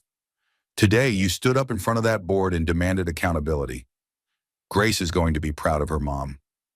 As Emma walked into her house now, not Richard's, she felt the weight of the past 24 hours, settling into something like peace. The man who had betrayed her trust was facing justice.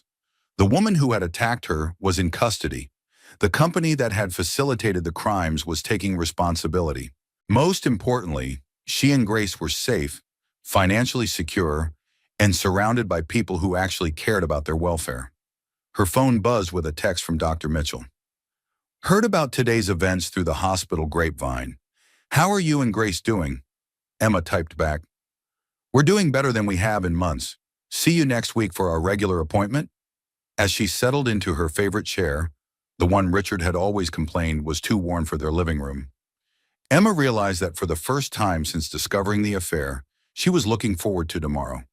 Tomorrow she would wake up in a house where no one was lying to her. Tomorrow she would make decisions based on what was best for her and Grace, not what would protect a cheating husband's reputation. Tomorrow she would start building the life she actually wanted, instead of trying to save a marriage that had been dead for months. Grace kicked again, and Emma spoke softly to her unborn daughter. It's just going to be you and me, baby girl, but we're going to be just fine. Better than fine. We're going to be happy. Outside, Jake sat in his truck for a few more minutes, making sure Emma was settled before heading home. His phone rang. Detective Reynolds. Jake, thought you'd want to know. Richard's attorney called. He's accepting the plea deal. 3 years for embezzlement, 2 years for conspiracy, sentences to run concurrently. He'll be eligible for parole in 18 months with good behavior. And Vanessa? 2 years plus 3 years probation. She'll serve her sentence at the Women's Correctional Facility in Sterling. Her pregnancy is being monitored, but the stress has caused complications. She may lose the baby. Jake felt a moment of sadness for the innocent life caught in the middle of adult selfishness and cruelty. And the civil proceedings? Emma's settlement with Morrison Tech is being finalized tomorrow. She's walking away with a clean slate and a consulting contract. Richard's stock liquidation will cover the embezzlement restitution and provide Emma with additional financial security. So it's over. The criminal case is over. But Jake, you should know that Richard's been making statements about appealing, about fighting the charges, about proving that Emma orchestrated everything as revenge for his affair. Jake's jaw tightened. Let him try. Every piece of evidence we gathered is legitimate and admissible. Richard's problem isn't the evidence against him. It's that the evidence is overwhelming. Just wanted you to be prepared. Men like Richard don't go down quietly. After ending the call, Jake looked up at Emma's house one more time. The lights were on in what would soon be Grace's nursery, and he could see Emma moving around, probably checking on the baby furniture in preparations for her daughter's arrival. Richard Morrison could make all the threats and file all the appeals he wanted. It wouldn't change the fundamental truth. He had betrayed his family, stolen from his company, and conspired in the assault of his pregnant wife. Those weren't crimes that money or lawyers could make disappear. And Emma wasn't the naive, trusting woman she'd been 8 months ago. She was a mother preparing to raise her daughter with the knowledge that strength and integrity mattered more than wealth and status. Richard had lost far more than his freedom and his money. He'd lost the chance to be part of something good and pure and hopeful. That was a loss no appeal could ever reverse. Sometimes the worst things lead to the best outcomes. 3 months later, Emma Catherine Morrison cradled her newborn daughter in the rocking chair Jake had built for the nursery. Grace Elizabeth Carter Morrison, Emma had legally changed both their names after the divorce, was a perfect, healthy 7-pound miracle with her mother's dark hair and her uncle's determined chin. She's beautiful, Em, Jake said softly, sitting on the floor beside the rocking chair. Absolutely perfect. Emma looked down at her sleeping daughter and felt a peace she'd never experienced before. The past 3 months had been a whirlwind of legal proceedings, medical appointments, and preparation for single motherhood, but they'd also been the most honest and authentic months of her adult life. Dr. Mitchell says Grace is developing exactly as she should, Emma said, adjusting the baby's blanket. 10 fingers, 10 toes, strong lungs, and apparently her father's stubborn streak. Her father's stubborn streak is going to serve her well in life, Jake replied. Speaking of which, how was your meeting with Morrison Tech yesterday? Emma smiled. They officially offered me the position of Director of Strategic Development, part-time for the first year, with an option to go full-time when Grace is older. The salary is enough to maintain the house and build a real college fund for Grace. And you're accepting? I already did. Thomas Bradley said I have a natural talent for client relations and strategic planning. Apparently, 4 years of managing Richard's social and business obligations taught me more about corporate management than I realized. Jake grinned. I could have told them that. You were always the one keeping Richard organized and focused. He just took credit for your work. Emma's phone buzzed with a text message. She glanced at it and her expression tightened slightly. What is it? Jake asked. Richard's lawyer. He wants to schedule a video call so Richard can see Grace. Jake's expression darkened. From prison? He has parental rights, even from prison. The lawyer says he wants to be part of Grace's life when he gets out. What do you want to do? Emma looked down at her daughter, who was sleeping peacefully against her chest. I want to protect Grace from the kind of man who would conspire to harm her before she was even born. But I also know that someday she's going to ask about her father. And I want to be able to tell her that I gave him every chance to be the man she deserved. So you'll allow the video call? One call, supervised, recorded, and with the understanding that any further contact depends on his behavior during his incarceration. If he uses prison time to become a better person, maybe we can discuss visitation when Grace is older. If he spends it planning revenge or blaming everyone else for his problems, Then Grace is better off without him. Jake nodded approvingly. That's fair, more fair than he deserves, but fair. Emma's doorbell rang, and Jake went to answer it while Emma stayed with Grace. She heard familiar voices in the hallway and smiled as Patricia Morrison, Richard's mother, appeared in the nursery doorway. Emma, dear, Patricia said softly, her eyes immediately drawn to her granddaughter. She's absolutely beautiful. Emma had been dreading this moment for months. Patricia Morrison was a formidable woman who had never particularly approved of Emma's middle-class background. Emma had expected anger, blame, or attempts to defend Richard's behavior. Instead, Patricia approached the rocking chair with tears in her eyes. "May I?" she asked, gesturing toward Grace. Emma carefully transferred the baby to her grandmother's arms, watching Patricia's face transform as she held her granddaughter for the first time. "She looks like Richard did when he was born," Patricia whispered, "but she has your strength in her face. I can see it already." "Mrs. Morrison," "Patricia, please." "And Emma, I owe you an apology. A profound apology." Emma blinked in surprise. "For what?" "For raising a son who thought his wants were more important than his responsibilities. For not teaching him that marriage and fatherhood require sacrifice and commitment." Patricia's voice was thick with emotion. "For not recognizing that you were exactly the kind of woman he needed to become a better man."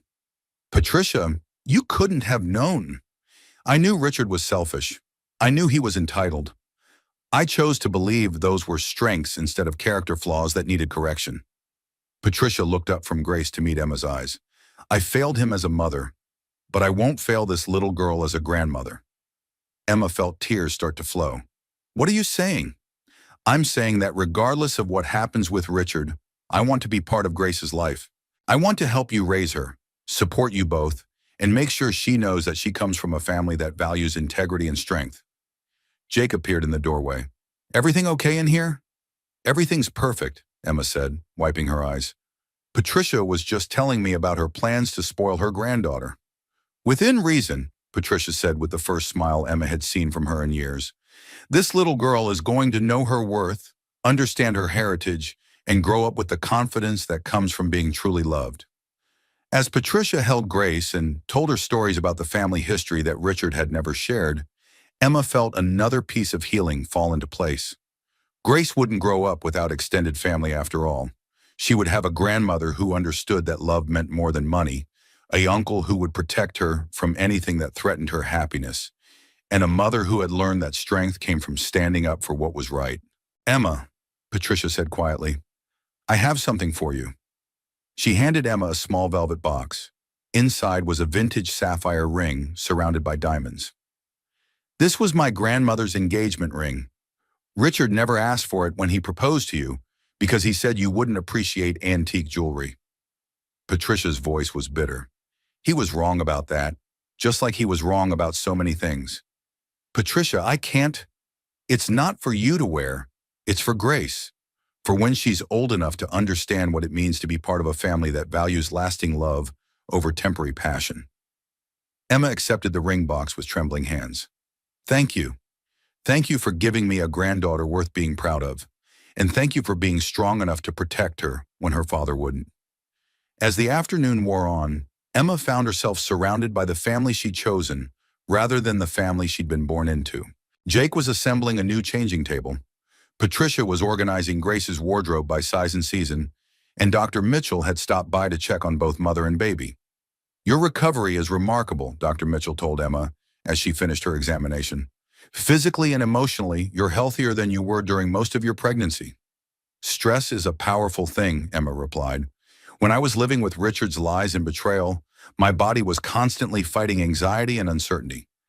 Now that I know the truth and I'm in control of my own life, everything feels easier." "Speaking of which, have you thought about dating again? It's normal for new mothers to wonder about future relationships." Emma looked at Grace, who was awake and alert in her grandmother's arms. "Right now, I'm focused on being the best mother I can be. But someday when I'm ready, I want to find someone who loves Grace as much as they love me. Someone who sees her as a blessing, not an obstacle." "You will," Dr. Mitchell said confidently. "You're a remarkable woman, Emma. Any man would be lucky to be part of your family." As evening approached and the visitors departed, Emma found herself alone with Grace for the first time since bringing her home from the hospital.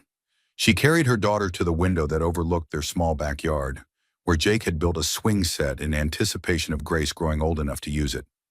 "This is your world, baby girl," Emma said softly. "It's not the world I thought I was giving you when you were still in my belly. It's smaller, quieter, less luxurious. But it's honest. Everyone who loves you in this world loves you for who you are, not what you can do for them." Grace made a small cooing sound, as if she approved of the arrangement. "Your daddy made some very bad choices," Emma continued. "Someday, when you're old enough to understand, I'll tell you the whole story. But I want you to know that his failures don't define you. You get to choose the kind of person you become." Emma's phone buzzed with a text from an unknown number. She almost ignored it, but something made her check. "Emma, this is Dr. James Peterson from Children's Hospital. Patricia Morrison gave me your number. I'd like to take you to dinner sometime and meet Grace.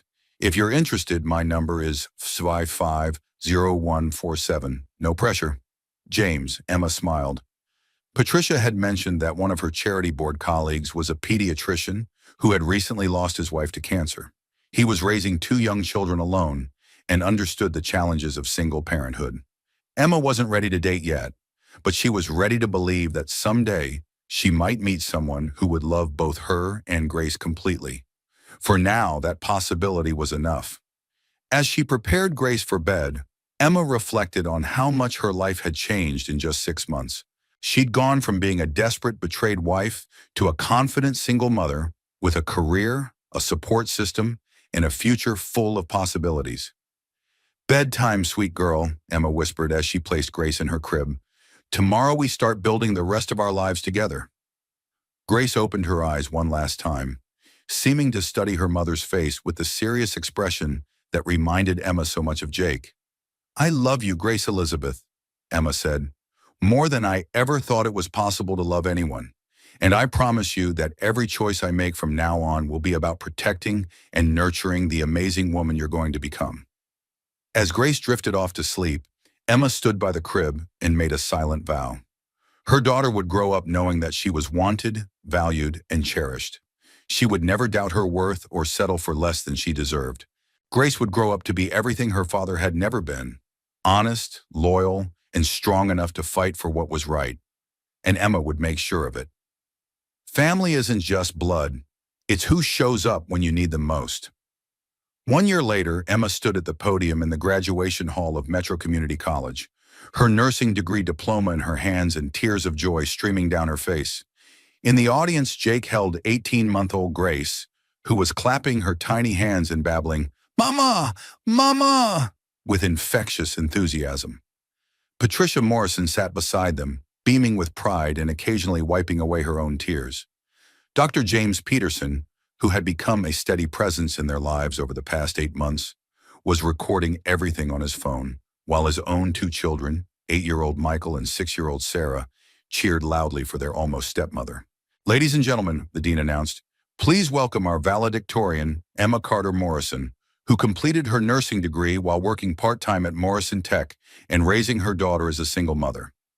The applause was thunderous. Emma had never imagined that going back to school in her late 20s as a new mother would lead to academic honors. But the discipline required to balance motherhood, work, and education had revealed strengths she'd never known she possessed. As she approached the microphone, Emma looked out at the faces in the audience, her chosen family, her supporters, the people who had made this moment possible. "Thank you," she began, her voice steady and clear. "A year and a half ago, my life fell apart in ways I couldn't have imagined. I discovered that the man I'd married was not the man I thought he was. I learned that the future I'd planned was built on lies and betrayal." She paused, looking directly at Grace, who was now reaching for Jake's glasses. "But sometimes the worst things that happen to us lead to the best outcomes. Sometimes losing the life we thought we wanted makes room for the life we actually need." Emma's voice grew stronger. 18 months ago, I was a woman whose identity was completely tied to her husband's success. I was living someone else's version of what my life should look like. Today, I'm a registered nurse, a business consultant, a single mother, and a woman who knows exactly who she is and what she's capable of achieving. The audience was completely silent, hanging on every word. I'm standing here today because of the people who showed up when I needed them most. My brother Jake, who protected me when I couldn't protect myself. Patricia Morrison, who chose to love her granddaughter more than she loved her son's reputation. Dr. James Peterson, who showed me that there are men in this world who see single motherhood as a strength, not a liability. Emma's voice caught slightly as she looked at James, whose love and support had helped her believe in the possibility of lasting happiness again. But mostly I'm here because of Grace Elizabeth Carter Morrison, who taught me that love isn't about perfection or meeting someone else's expectations. Love is about showing up every single day and choosing to be the person your family needs you to be. As Emma concluded her speech and stepped down from the podium, she was immediately surrounded by her family. Jake swept her into a bear hug. Grace squealed with delight at being included in the embrace. And Patricia kissed both Emma's cheeks with the fierce pride of a mother whose daughter had achieved something remarkable. "I'm so proud of you," James said quietly, wrapping his arms around Emma and Grace together. "You're the strongest woman I've ever known." "We're proud of you too, Mama Emma," Sarah Peterson said, using the name she'd chosen for her almost stepmother. "You're going to help so many sick people get better." Michael nodded seriously. "And you're teaching Grace to be strong like you." Emma knelt down to hug both children, marveling at how naturally they'd accepted her and Grace into their family. James had been widowed for 3 years when they met, and his children had been hungry for the kind of maternal love Emma was eager to give. "Come on," Jake said, hoisting Grace onto his shoulders. "We have reservations at that fancy restaurant downtown. Time to celebrate properly." As they walked toward the parking lot, Emma reflected on the journey that had brought her to this moment. Richard was still in prison, having served 14 months of his 3-year sentence. He'd written several letters requesting visitation with Grace, but Emma had declined. According to Patricia, who maintained minimal contact with her son, Richard spent most of his time planning lawsuits against Emma, Morrison Tech, and even Jake's security company. He remained convinced that he was the victim of an elaborate conspiracy rather than the architect of his own downfall. Vanessa had been released after serving 18 months and had immediately moved to another state. She'd lost her baby due to complications from stress and had apparently sworn off relationships with married men permanently. Emma occasionally wondered if Vanessa had learned anything from the experience, but mostly she felt grateful that chapter of her life was definitively closed. Morrison Tech was thriving under new leadership. Emma's consulting work had evolved into a full-time position as Director of Strategic Development, and she'd been instrumental in landing several major contracts that had doubled the company's revenue. Thomas Bradley frequently joked that they should have fired Richard years earlier and promoted Emma instead. "Penny for your thoughts," James said, falling into step beside her as they reached their cars. "Just thinking about how different everything is now," Emma replied.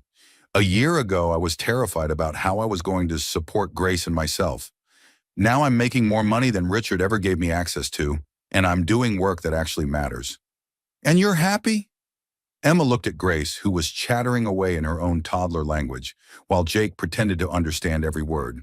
She looked at Patricia, who was already planning Grace's second birthday party with the enthusiasm of a woman making up for lost time. She looked at Michael and Sarah, who treated Grace like their beloved little sister, and Emma like the mother they'd been missing. "I'm happy," she said, meaning it completely. "For the first time in my adult life, I'm genuinely, authentically happy." James took her hand. "Good, because I have something I want to ask you later." Emma's heart skipped, but she decided not to pressure him for details. She'd learned that the best things in life unfolded in their own time, and trying to rush or control outcomes usually led to disappointment. At dinner, Patricia stood up to make a toast. "To Emma, who taught us all that strength isn't about avoiding hardship. It's about facing it with grace and coming out stronger on the other side." "To Grace," Jake added, "who will grow up knowing that she's surrounded by people who would move mountains to protect her happiness." "To family," James said, looking meaningfully at Emma, "the kind we choose and the kind we build together." As they clinked glasses and shared stories about Emma's academic journey, Emma felt a profound sense of completion. Not the kind of completion that came from checking items off a list, but the deep satisfaction that came from becoming the person she was meant to be. After dinner, while the children played in the restaurant's small play area, and Patricia and Jake argued good-naturedly about Grace's bedtime routine, James led Emma onto the restaurant's outdoor terrace. "Emma," he said, taking both her hands in his, "this past year with you and Grace has been the best year of my life since Sarah died." Emma's breath caught as James dropped to one knee and pulled out a small velvet box. "I know we haven't been together very long, and I know your life is complicated, and I know that taking on two more children isn't exactly what you might have planned for yourself." "James," Emma whispered, tears starting to flow. "But I love you. I love Grace. I love the family we've started to build together. Will you marry me?" Emma looked at the simple, elegant engagement ring in the box, then at the man who had shown her what real love looked like. James had never tried to change her, never asked her to be anything other than exactly who she was. He supported her career, adored her daughter, and treated her like an equal partner in every decision that affected their growing family. "Yes," she said without hesitation. "Yes, absolutely, yes." As James slipped the ring onto her finger, Emma heard cheering from inside the restaurant. Through the window, she could see Jake, Patricia, and the children watching the proposal with huge grins. "They were in on this?" Emma laughed. "Your brother threatened to hurt me if I didn't ask for his permission first," James admitted, and Patricia insisted on approving the ring. She said Grace's stepfather needed to understand the family standards for jewelry. Emma threw her arms around James's neck, overwhelmed with gratitude for the life she'd built from the ashes of her first marriage. This wasn't the fairy tale she'd imagined at 24. It was better. It was real, honest, and built on a foundation of mutual respect and shared values. "I love you," she whispered against his ear. "I love you and Michael and Sarah and the life we're going to build together."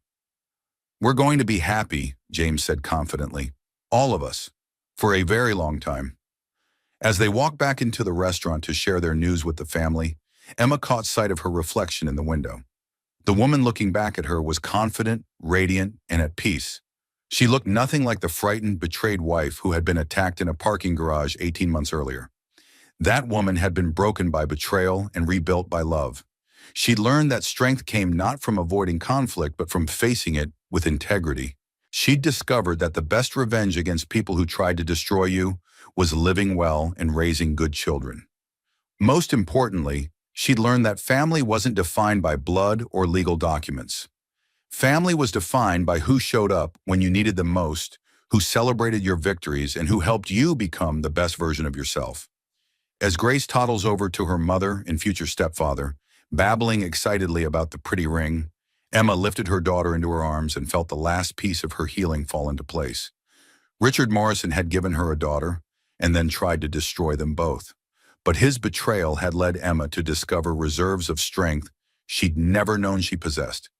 His absence from their lives had made room for people who truly loved and supported them.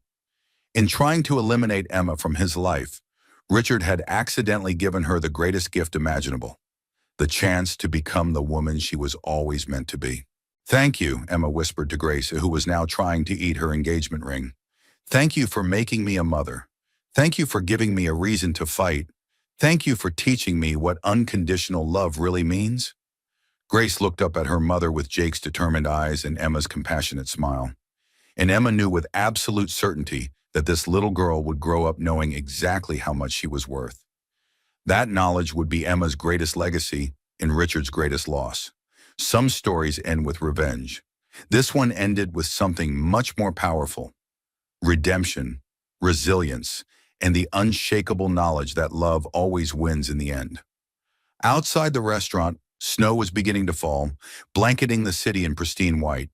Inside, Emma Carter Morrison was surrounded by her chosen family, planning a wedding, celebrating a graduation, and building a future that was more beautiful than any dream she'd ever dared to imagine. The parking garage where her nightmare had begun was less than a mile away, but that felt like a lifetime ago, experienced by a different woman entirely.